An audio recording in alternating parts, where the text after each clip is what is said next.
तो दोस्तों, जैसे कि आप जानते हैं, आजकल का जो समय चल रहा है वो कोविड-19 का चल रहा है। और इस कोविड-19 की वजह से बहुत से लोगों को अपनी जॉब्स गंवानी पड़ी हैं।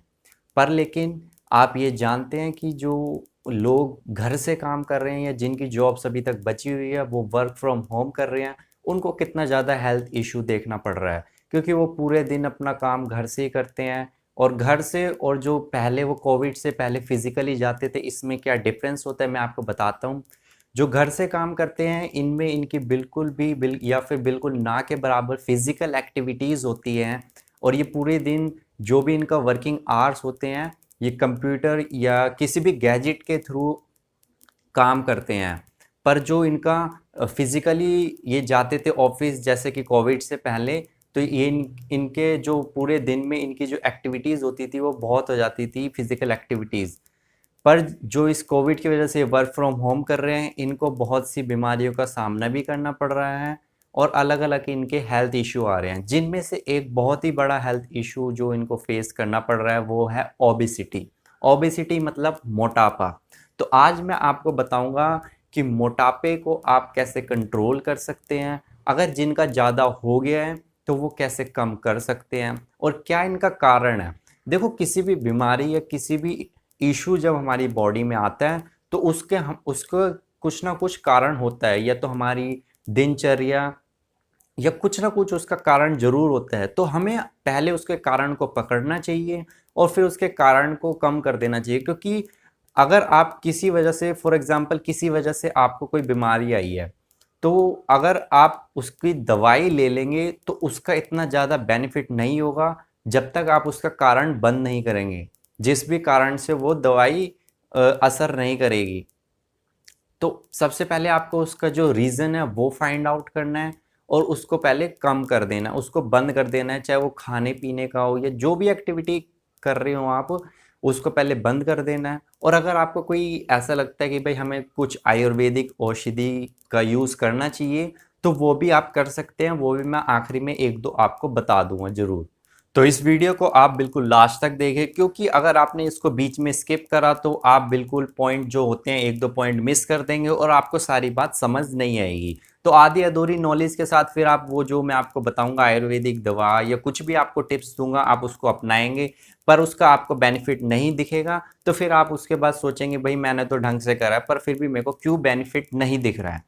तो इसलिए मेरी आपसे एक गुजारिश है कि आप इस वीडियो को बिल्कुल लास्ट तक देखें। और जो भी आपको वीडियो देखने के बाद जो भी आपको कमेंट्स करने हो, मतलब कि क्वेश्चन पूछने हो, वो आप नीचे कमेंट सेक्शन में पूछ सकते हैं। तो मैं आपका दोस्त अभिषेक, आप देख रहे हैं हेल्थ टिप्स। तो चलिए शुरू करते हैं। तो चलिए दोस्तों, इसकी बात करेंगे हम इसके रीज़न की कि ओबेसिटी से लोगों को क्यों जूझना पड़ता है, उनको क्यों मोटापा आ जाता है। इसके वैसे तो बहुत सारे रीज़न हो सकते हैं, जैसे कि कुछ लोग बहुत ज़्यादा ऑयली फूड खा रहे हैं या बहुत ज़्यादा वो जंक फूड खा रहे हैं, फास्ट फूड का जो सेवन कर रहे हैं, इसलिए इनका वेट जो हो रहा है वो गेन हो रहा है। और वो वेट गेन होना इसका मतलब ये नहीं कि वो आपका बहुत अच्छा है, आपके अंदर ताकत आ रही है।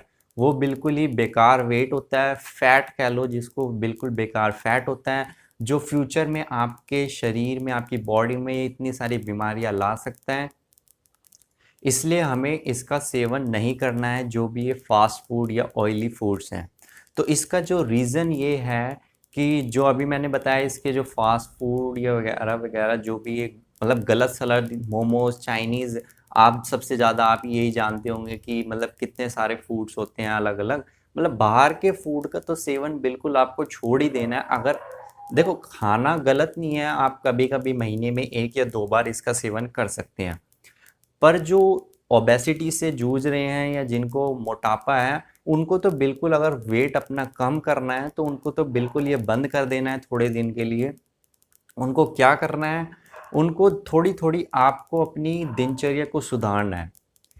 क्योंकि आप अगर बिल्कुल भी एक्सरसाइज नहीं करेंगे, देखो, जो भी बीमारी को अगर आप ख़त्म करना चाहते हैं, ये भी मोटापा भी एक तरह की बीमारी है, क्योंकि ये फ्यूचर में आके आपको 100 200 मतलब कितनी भी बीमारी आपकी बॉडी में आ सकती है। तो इसलिए इसको भी आप बीमारी लेकर ही चलिए। इसलिए आपको इसको बीमारी समझते हुए इसका बिल्कुल ऐसा इलाज करना है कि आपको जो फ्यूचर में इसके इश्यूज झेलने ना पड़े। तो सबसे पहला टिप्स तो आपके लिए यही है कि आपको अपना जो डेली रूटीन है, आप क्या उसमें गलतियां कर रहे हैं और क्या ऐसी डाइट में आप खाना खा रहे हैं कि जिससे आपका वेट गेन हो रहा है या आपका वेट बढ़ते ही जा रहा है। तो आपको ये सारी चीज़ पहले देखनी है। आपने अपनी डेली रूटीन को सुधारना है थोड़ा थोड़ा। आपको जल्दी उठना है, थोड़ी सी आपको अपने डेली रूटीन में एक्सरसाइज ज़रूर करनी है। अब कोई कहता है जी हम नहीं कर सकते या कोई हमारा इतना बिजी है, देखो टाइम काम तो लगा रहेगा। आप एक एग्जांपल के समझ सकते हैं। फॉर एग्जांपल आज आपने हार्ड वर्क करा और उस हार्ड वर्क की वजह से आपको तबीयत खराब हो गई, तो फ्यूचर में भी आपको रेस्ट लेने के लिए जब आप दवाइयाँ खाएंगे, एलोपैथिक की दवाइयाँ खाएंगे, जहर देखो मैं वैसे तो एलोपैथिक के खिलाफ नहीं हूँ, पर लेकिन जो एलोपैथिक के उसके साइड इफ़ेक्ट्स भी होते हैं। अगर आप उनका सेवन करेंगे फिर भी आपको रेस्ट करना पड़ेगा, फिर आपका बिल्कुल ही काम बंद हो जाएगा। तो इससे अच्छा तो यही है कि आप अभी थोड़े थोड़े टिप्स अपनाएं और अपने वेट को बिल्कुल कंट्रोल में लाएं।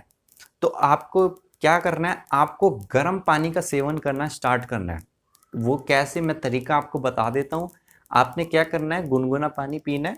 ज़्यादा गर्म भी ना हो कि भाई बहुत तेज़ गर्म है चाय की तरह, और मतलब ये भी ना हो कि बिल्कुल ठंडा है। आपको बिल्कुल नॉर्मल गुनगुना कह सकते हैं जिसको, गुनगुना पानी लेना है। उसको आपने सिप सिप करके ज़रूर पीना है। सबसे पहले तो आप जैसे सुबह उठेंगे, आपको 2 से 3 गिलास आप पानी ज़रूर पिए सुबह सुबह।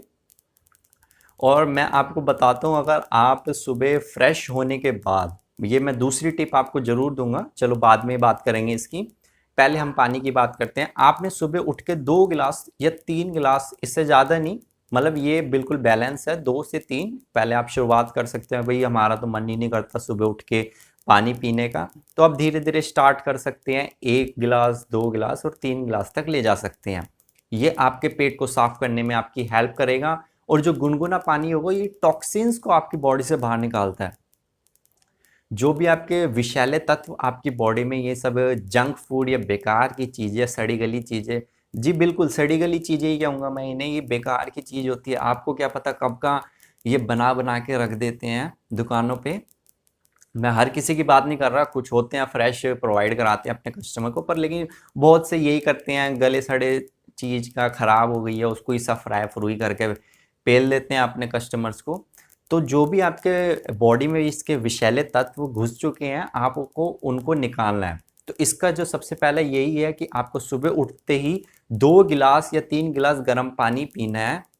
और ध्यान रखें, हमेशा पानी पीने का जो नियम होता है उसका ये नहीं कि बस गिलास भरा और घटाघट नीचे उतार लिया अपने पेट में, ये आपको बहुत ज़्यादा नुकसानदायक हो सकता है। इवन अगर आप इसको ऐसे करते रहे तो आपको कुछ समय बाद, कुछ समय से मेरा मतलब है 10 से 20 साल या, और आपके जो ओल्ड एज या बुढ़ापा आएगा उसमें आपको हर्निया की दिक्कत ज़रूर झेलनी पड़ेगी। तो इसलिए हमेशा पानी को सिप सिप करके पीना है, जैसे कि आप चाय पीते हैं, बिल्कुल सिप सिप करके पीना है। और यही नहीं कि सुबह ही आपको सिप सिप करके पीना है, आपको हमेशा सिप सिप करके ही पानी पीना है। अब फिर आपके पास ये आपके मन में आएगा कि जी इतना टाइम कहाँ है जी, हम तो बिज़ी हैं, हम तो अंबानी से भी ज़्यादा हम भी बिज़ी हैं। तो इसलिए देखिए आपको बाद में भी टाइम निकालना पड़ेगा, आप बीमार होगे, आपकी बॉडी ख़राब होगी। इससे पहले यही है कि आप सिप सिप करके पिए और पानी को मुँह में घुमा के पिए, क्योंकि जो मुँह में लार होती है ना, उसके इतने ज़्यादा गुण होते हैं, उतने ज़्यादा गुण होते हैं। एक दिन मैं इसके ऊपर भी वीडियो बनाऊंगा कि उसके बहुत ज़्यादा जो कितने गुण होते हैं, वो सारे गुण मैं आपको गिनवाऊंगा कि कितने गुण होते हैं जिसको हम ऐसे ही थूकते रहते हैं। और जो भाई ये गुटखा और इसका सेवन करते हैं वो कितना अपना नुकसान करते हैं इसको, अपनी लार को थूक थूक के।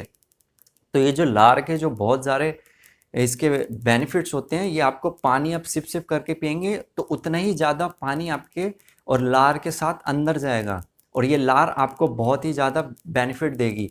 यही लार का अगर आप नियम बना लेते हैं, जैसे कि हमारे महर्षि भागवत जी भी जो हुए हैं वो हैं, और उनके जो ज्ञान को फैलाते थे हमारे राजीव भाई, राजीव दीक्षित भाई, तो वो भी इस टिप को ज़रूर बताते थे कि उनके वो अपना एक बताते थे कि उन्होंने किसी अपने दोस्तों को ये सब बताया, उनके 1 साल तक उन्होंने इस नियम का पालन करा और उनका वज़न बिल्कुल आधा हो गया। आधे से मेरा मतलब ये नहीं, अब कोई सोचे कि भाई हमारा 80 किलो है और हमारा जो वेट है वो ज़्यादा है और अगर उसका आधा 40 हो जाएगा तो हम मर जाएंगे। आधे का मतलब है जो 100 से भी ऊपर किलो होते हैं उनका बिल्कुल बैलेंस आ गया है, जो उनको अकॉर्डिंगली उनका वेट होना चाहिए वो बिल्कुल बैलेंस आ गया है। उससे ज़्यादा कम नहीं करेगा ये कि ये भाई ये कोई आप फैट बर्निंग खा रहे हैं कि भाई कम करता चला जाएगा, कम करता चला जाएगा। तो पहला टिप तो यही है कि आपको बिल्कुल पानी जो पीना है वो गुनगुना लेना है हमेशा। और अब तो वैसे भी ठंड का जो सीज़न है वो स्टार्ट हो चुका है और होने ही वाला है, जो और ठंड आ जाएगी। तो आपको गुनगुने पानी का बिल्कुल सेवन करते रहना है, आप कभी भी पी सकते हैं। और आपका दूसरा टिप ये है कि आपको अजवाइन का रस ले सकते हैं। अजवाइन का रस से मेरा मतलब है कि आप 1 गिलास पानी लें, उसमें 1 चम्मच आप अजवाइन डाल लें, उसको पकाएँ।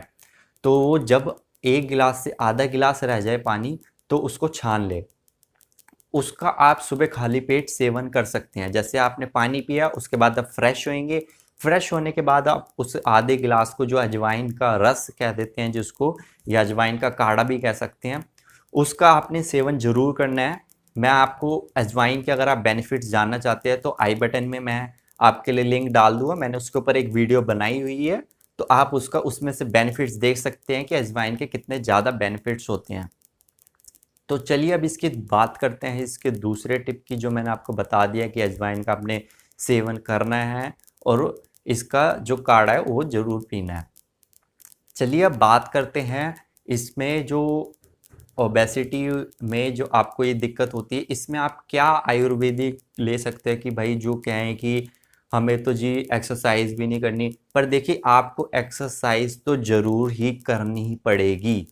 आप सोचिए जी हम बैठे बैठे खाते भी रहें, करते भी रहें, आयुर्वेदिक की दवाई भी खा लें, एक्सरसाइज हमें कुछ ना करनी पड़े, ऐसा बिल्कुल नहीं हो सकता। अगर आप ये सोच रहे हैं तो आप इस वीडियो को यहीं बंद कर दीजिए, क्योंकि ये आपके काम की नहीं होएगी। इसलिए आपको मैं पहले बता रहा हूँ, आपको फिजिकल तीनों तरह से काम करना पड़ेगा। फिजिकल एक्सरसाइज भी अपनी डाइट पे भी करना पड़ेगा, और अगर आप चाहें, अगर जिनका जैसे मैं ये जो आयुर्वेदिक बताऊंगा नुस्खा, इसको आप तभी इस्तेमाल करें जब आपका बहुत एक्सेस में वेट बढ़ा हुआ है। तो इसका जो तीसरा मैं बताता हूँ, आप इसका जो गोधन अर्क आता है एक पतंजलि का, वो गोधन अर्क का आप सेवन ज़रूर करें। वो आपको बहुत ज़्यादा बेनिफिट देगा, वो बहुत से ज़्यादा बीमारियों में काम आता है, पर ओबेसिटी में तो वो बहुत ही ज़्यादा बेनिफिट देगा। ये आपको किसी भी पतंजलि स्टोर से बड़ी आराम से मिल जाएगा। इसमें क्या करना है, आपको 2 से 3 ढक्कन, या आपके पास अगर कोई मेज़रमेंट का हो तो आपको 20 से, उसके ऊपर लिखा रहता है 20 या 10-20 ml, आपको उतने ही बराबर गुनगुने पानी में मिला करके इसका सुबह खाली पेट सेवन करना है। देखिए अब आप कंफ्यूज हो जाएंगे कि भाई हम अजवाइन का सेवन करें या इसका सेवन करें। देखिए अगर आपका वेट नॉर्मल है, सिर्फ 5 या 10 किलो वजन बढ़ा हुआ है, तो आप अजवाइन का सेवन कर लें। और अगर आपको ज़्यादा बढ़ा हुआ है तो आप इसका गोधन अर्क का सेवन कर सकते हैं। तो इसका जो सेवन है वो आप सुबह कर सकते हैं और इसका शाम को भी कर सकते हैं, पर इसका बस ये ध्यान रखना है कि आपका पेट खाली होना चाहिए। ये नहीं कि आपका खाना खा लिया और उसके 1-2 घंटे जी हमारा पेट तो खाली हो गया और हम पी रहे हैं उसको, ऐसा बिल्कुल भी नहीं करना। आप सुबह खाली पेट ले सकते हैं, कम से कम 1-1.5 महीना आप इसको लेंगे तो धीरे धीरे आपको, देखो sweet and slow win the race, आपने ये कहावत तो सुनी होगी। अब आप सोचिए जी हम 1 हफ्ता इसका निभा लेते हैं और जी हमारा वेट कम हो जाएगा। अरे भाई एक दिन में थोड़ी बढ़ गया आपका वेट, टाइम लगा है ना वेट बढ़ने में। तो वैसे ही कोई भी बीमारी आती है उसको जाने में भी उतना ही टाइम लगता है, अगर वो जड़ से जाती है तो। नहीं तो जी एलोपैथिक खाओ और अपनी बीमारी को आप दबा लो, दब जाती है उससे बीमारी, बहुत सी क्योर नहीं हो पाती बहुत सी बीमारी उसमें। तो इसलिए आपको गोधन अर्क का सेवन करना है अगर आप चाहें। इसमें बस एक ये सावधानी रखनी है कि जिसकी पित्त प्रकृति होती है, या जिसकी आप अगर जैसे गर्मी गर्मी कर जाता है ये कई बार किसी को, क्योंकि जिनकी पित्त प्रकृति होती है उनको ये सूट नहीं करता। तो इसलिए अगर जिनकी नहीं होती, मतलब सूट नहीं करता, वो इसका सेवन ना करे, वो अजवाइन का काढ़ा ले सकते हैं। तो दोस्तों आपको कैसी लगी ये हमारी इन्फॉर्मेशन? अगर आपको कोई भी इससे रिलेटेड क्वेश्चन है तो आप नीचे कमेंट सेक्शन में पूछ सकते हैं, मैं आपकी पूरी कोशिश करूँगा इसके आंसर देने की। तो अगर आपको ये हमारी इन्फॉर्मेशन अच्छी लगी तो आप हमारे चैनल को सब्सक्राइब करें और उसके साइड वाले बेल आइकन को भी दबाएं, जिससे क्या होगा, आप फ्यूचर में जितनी भी आपको ऐसी इंपॉर्टेंट वीडियोस मिल सकेगी और आप उनका लाभ उठा पाएंगे। तो धन्यवाद दोस्तों, आज बस इतना ही। नमस्कार।